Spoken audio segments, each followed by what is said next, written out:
বন্যা তো ভারতের উপর দিয়ে গেছে, দুর্বল হয়ে গেছে, বাংলাদেশে আসবে না।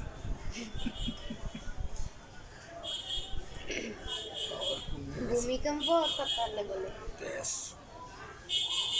ভূমিকম্প ডাকা হয়েছে, বিল্ডিং তো ভাঙছে আরো ভাঙবে।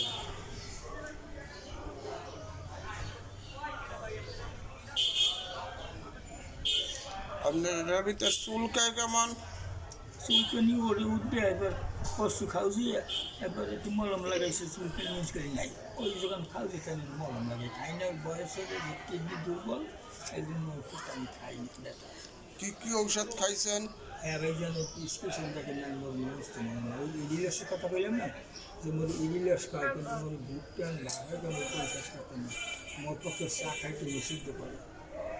চা কফি খাবেন না, গরু গোস্ত চিংড়ি মাছ খাবেন না, অ্যালার্জি জাতীয় খাদ্য খাবেন না। অ্যালার্জি খাতে আর কচুর শাক জাতীয় যেসব খাদ্যে আপনার চুলকানি বাড়তে পারে এ ধরনের খাদ্য আপনি খাবেন না।